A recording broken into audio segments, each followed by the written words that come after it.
WTBQ. Good morning. Hi, I'm Allan Ross, President and CEO of AJRoss Creative Media. Welcome to Creative Marketing on WTBQ. Every week we'll be discussing different topics and trends that can help market your business. If you'd like to call us and ask a question or want to give your input, you can call at 845-651-1110. Again, 845-651-1110. We are also live streaming at facebook.com/AJRoss Creative. Again, facebook.com/AJRoss Creative. Before I introduce my guest, I'm going to give the quote of the day. Actually, there's two of them, our marketing quote. Creativity is intelligence having fun. And that was Albert Einstein. And it's quite fun to do the impossible, and that was Walt Disney. You know. Today, my guest is an old buddy of mine, Charlie Lagond, and joining me on the show is Matt Ross from AJRoss Creative Media. Good morning, guys. Hi. Good morning. Let me tell you who Charlie is. Charlie is co-founder and music director of Lagond Music School. Charlie has worked as a professional musician for over 35 years, performing around the world with artists including Chet Baker, Woody Herman, Buddy Rich, Bernard Purdy, Chuck Mangione.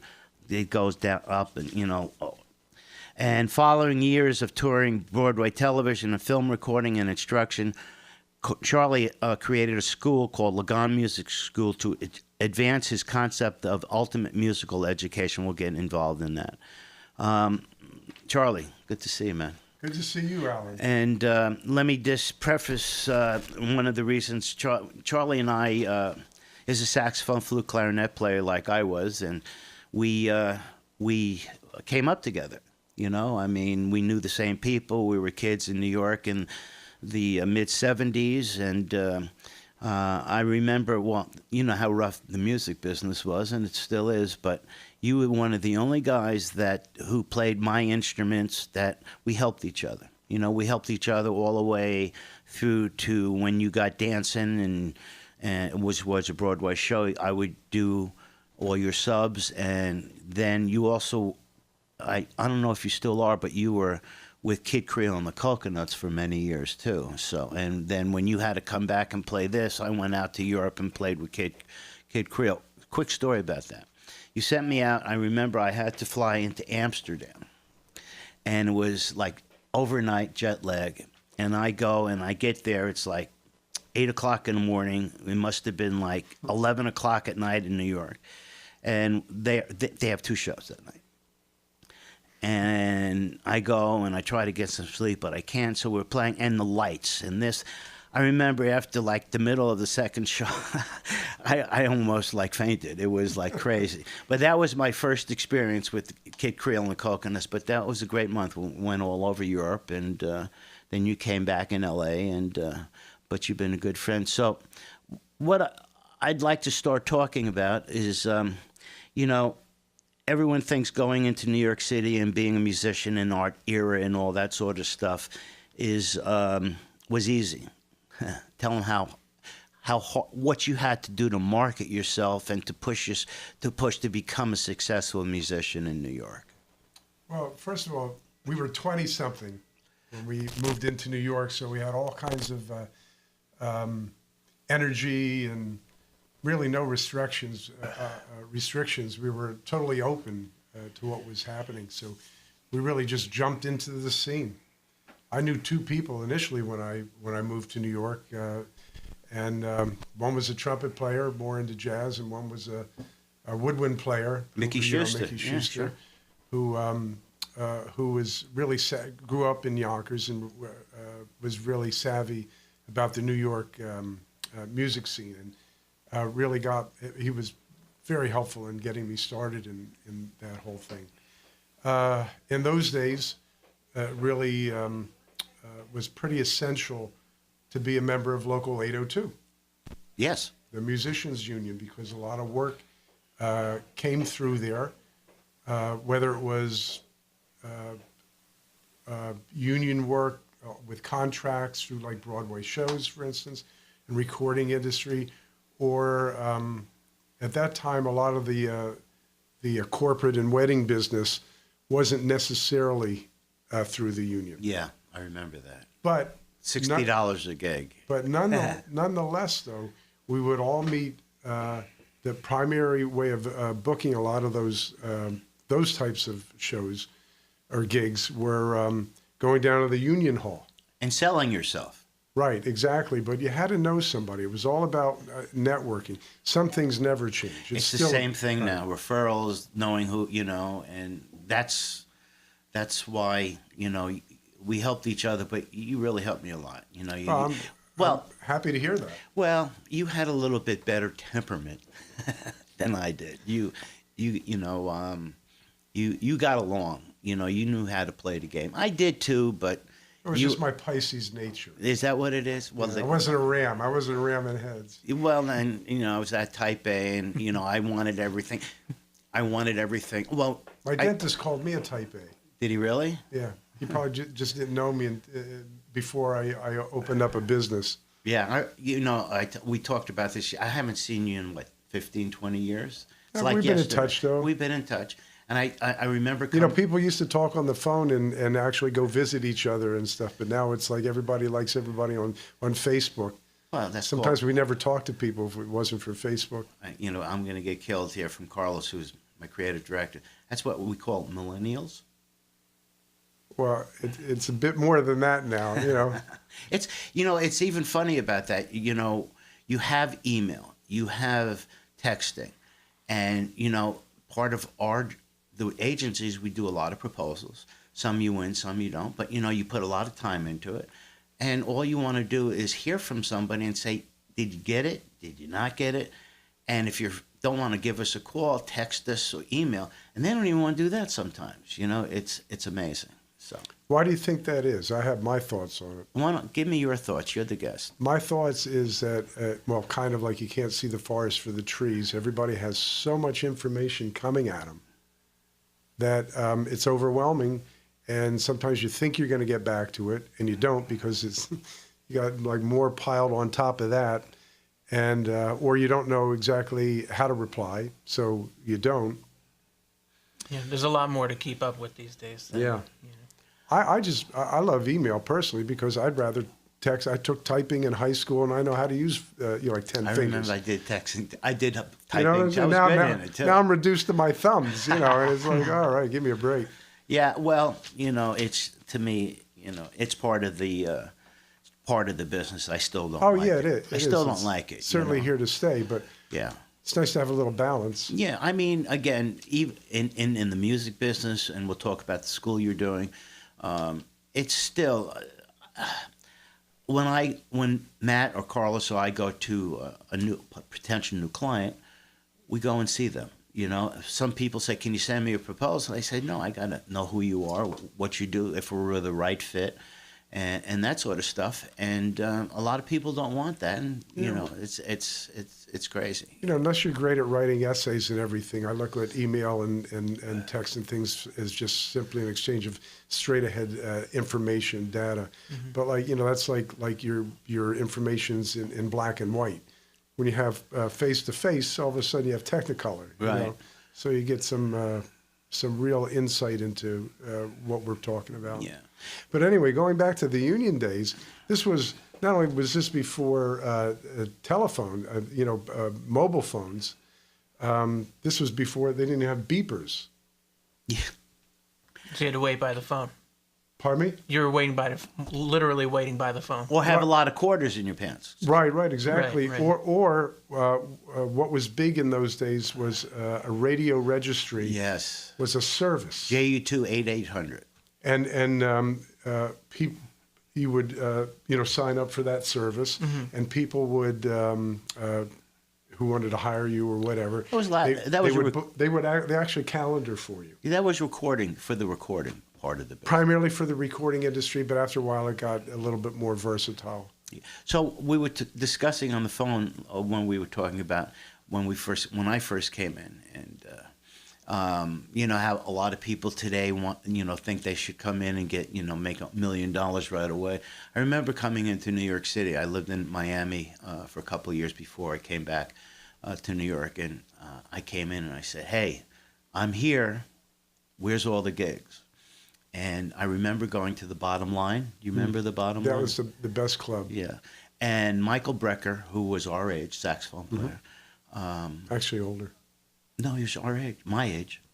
Older than you. No, he's my age. Anyway, so I go to Bottom Line because I knew who he was. I mean, and it was like, oh, I heard him on records. He must have spent a lot of time getting those solos together and all, because he had time. So I went to see him with Billy Cobham, and I remember walking out of there and going into my apartment and not leaving for 2 years shedding, you know what I mean? Because he just scared the hell out. And then started driving a cab for a year, so it wasn't easy, but I look back and thank goodness that's the way it was, because it was a great time. Started a jingle company. You were involved and it just, but like the Broadway scene, I remember I used to walk out of there. Am I going to get called? Am I not going to get called? Am I going to get called here? So it's a whole new thing. So we're going to go to break in about 1 minute. So and then when we come back, we'll talk about your school and how you're helping, all these kids. Matt is quite the musician too. But he does his own publishing, his own recording. He works with guys. I say, so you got to go into New York. He said, I don't want to go into New York. He does it up here, and Yeah, we make the trips every now and then for a gig or two, but it's a tough haul. Where do you play down there? Just random clubs doing original music. I mean, which clubs? well, we're going to come right back. I'm sorry to cut you guys off. We'll be back in a few minutes. This is Allan Ross with Creative Marketing, and we'll be right back.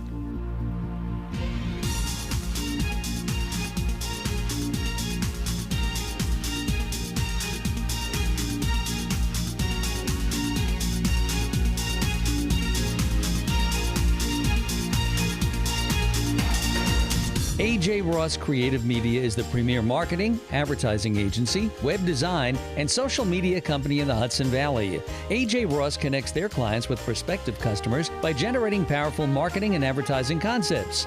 Meet with the AJRoss team and you'll walk away with a new and innovative approach that'll bring your company to the next level.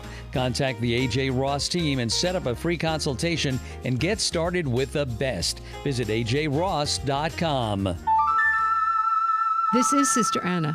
Listen to The Garden of the Child, a story discussion time with students. Story develops listening skills and imagination. Saturdays at 11:10 a.m. on WTBQ. Hi, this is Barbara Martinez, Director of Communications for the Orange County Chamber of Commerce. Join us every Friday at 12 noon on Orange County Chamber's Business Wise, where we highlight Orange County Chamber events and businesses right here on WTBQ. WTBQ.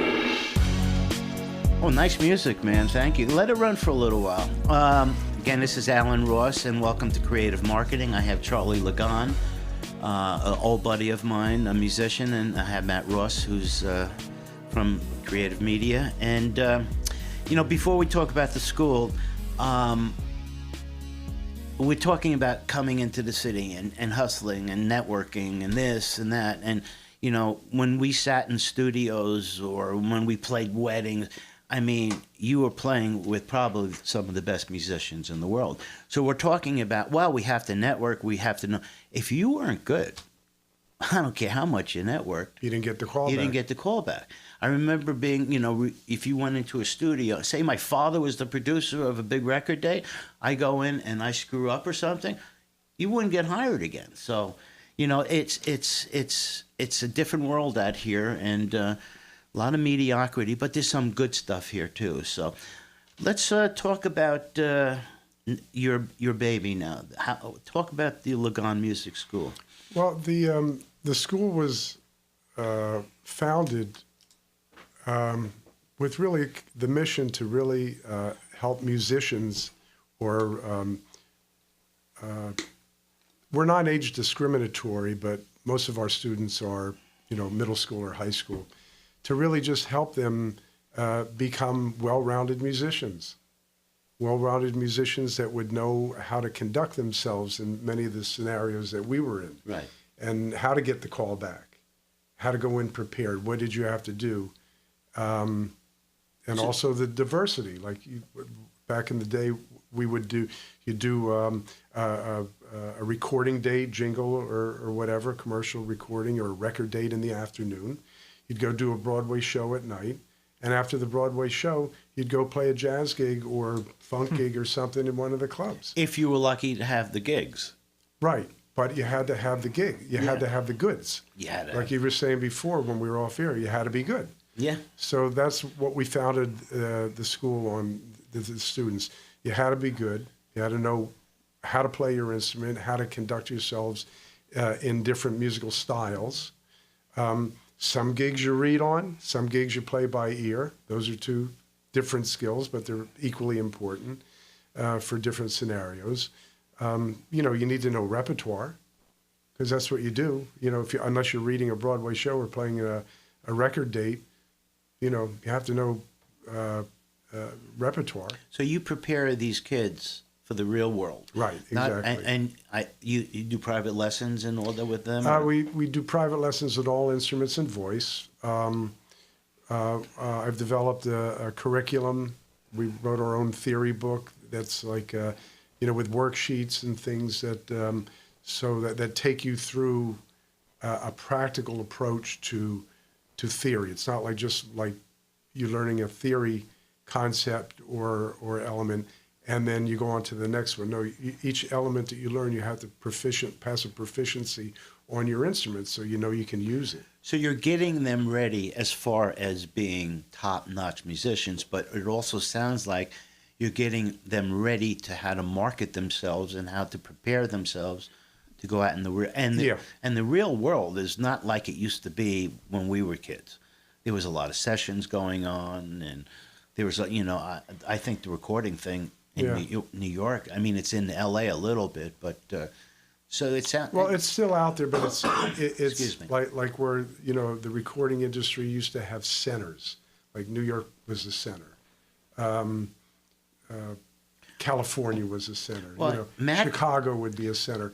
But now it's in your living room. It's anywhere. And Matt, you've been doing a lot of that stuff too. Huh? Yeah, I do a lot of home recording, and I know a lot of people that I know. What platform do you use? Logic Pro, and you know, a lot of people do the same. And while that's great for the individual who's making the music in the room, it kind of scrapped the session player. You know, at least in my area, that kind of thing. In that context, yeah. And you told me you're working with a new band, a karaoke band, but he's also owns his own studio. The guitar player owns his own studio. Yeah, the guitar player owns a studio. I think it's called Pineapple Studios in Kerhonkson. And guess what they're doing? He bought a 2-inch tape. 2-inch tape recording. He's going back to the old ways. Very retro. It's great. I mean, there's nothing like the old vinyls from the tapes. So Yeah, you got to get it right. excuse me. So Charlie, how successful have some of your kids been? I consider it very successful, and very successful not necessarily on just an individual scale, but I see on any given night in the New York area or whatever, there's one of our alums or even some of our current students are out performing. And you also have a room, a nice-sized room, where you have talent come in and do concerts, correct? We have a showcase room, a performance space that you can do live recordings, live videos with an audience, without an audience, stage lighting, 2-tier stage. Right. So how do you market all of this? How do you get people to come to you? I mean, we're talking music, how great you are, but how do you market your school, and how do you help the kids market themselves to get into good colleges? And the third question, which you can follow up with, is there business out there for these kids to do in the music business? Is there opportunities? Boy, pick one. Or should I pick one? I'll give you the easiest one. The easiest one is that we've had a very successful college prep program. I have students in most of the major conservatories, either as a music major, minor, or whatever. I'd say the majority of our students pursue some kind of a college music program, and with scholarship. They usually test out of the freshman theory requirements and move right into more their major focus. And what we're so in addition to that program, we also do a reach out to the community. We do college counseling. That's something that we've been doing for a long time, but now we're offering that to people that don't even necessarily go to our school, but are looking for guidance into the music programs that are available to them. Yeah. And that's all very ever changing, ever evolving. You know what? It's refreshing to hear a musician knowing how to run a business. Well, you have a musician whose counterpart is a really top-notch business and office organizational person. And who would that be? So I can't take any credit for that per se. So I do my best to follow direction. And who is that direction coming from? Oh, that's Roseanne Lana. And that's your wife? Yes. Yeah. I mean, I couldn't do without my better half either. Right. So when we co-founded the school, her strengths were obviously the business side, and mine was the artistic side. Yeah. Well, that's great. So anyway, the other thing that just briefly, as far as marketing the school, when we started out about 18 years ago, most of it was word of mouth because I had to have a reputation in the area, teaching some private lessons and doing ensembles with the kids. So a lot of it got started word of mouth, and then we would print up brochures and things like that, flyers, put them around. With the advent of the internet, social media. Yeah, social media. Social media was probably the main thing that we do now, other than word of mouth. We do a little bit of actually what's very good too is if you get an article written, somebody writes an article on either one of our shows or the school, that's good too. But those are the ones that work best for us. As far as the kids, you want to go as far as the kids, what's a career for them now? Mm-hmm. It's different in many ways than the way we did it because of the internet, and it's not so centralized anymore. But certain things are still the same. Networking is the same. You see kids that either went to college together or that went to our school together are networking and pulling each other up, using each other on other gigs. If one of them gets a big time gig or whatever, sometimes they're able to get their friends or recording projects together. So and there's a lot of lateral movement in the music business. I have students that were going into performance. They end up in publishing or management or some other form of the music industry. Okay. So there's a lot of versatility. Sounds like you know, I don't know how money successful you are, but you should be really successful in your mind about how you've helped these kids and the success they've had. And why don't you tell a little? It's very gratifying. If somebody wants to get in touch with you or have their kid or whatever, why don't you give them the information on how they can reach out to you for the school? Okay. Well, we have a website. And which is? And it's www.lagondmusic.org. Spell Lagond. LAGOND MUSIC.org, because we are a not-for-profit organization, which was a whole other thing that was new to us at the time, getting into that business. And that is a whole separate business for another conversation. Yeah, I mean, I could go on for 2 hours with you. Now, I saw that you studied with all these different heavy-duty teachers. How did I become so much better player than you? I don't understand. Sometimes it's either a question of raw talent or effort. You're a monster. You were a wonderful musician. I mean, I'm only kidding. I mean, you still are a wonderful musician. Thank you. I practice every day and feel that I'm making progress. Do you still practice? Oh, yeah. Really?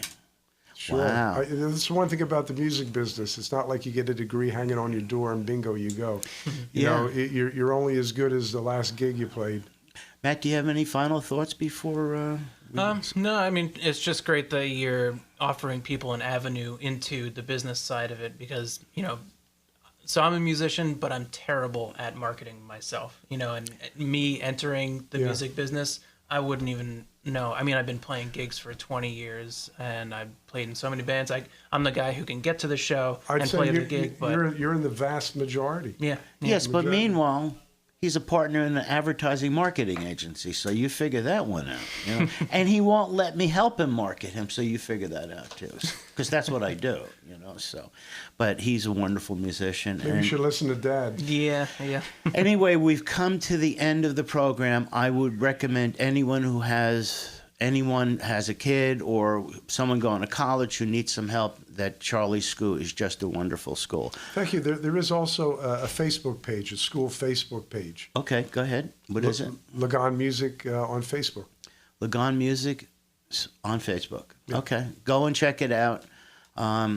It's a wonderful thing, and we're going to go back to the office, and I'm going to try to help you even market your company even better, because you deserve to be known throughout the country. You're a wonderful guy. Great to have you today, Matthew, and it was a really good time. Thanks, Allan. Great seeing you, Charlie. Again. This is Allan Ross, Creative Marketing, and we'll speak to you next week, or see you next week, or hear from you next week. Thanks.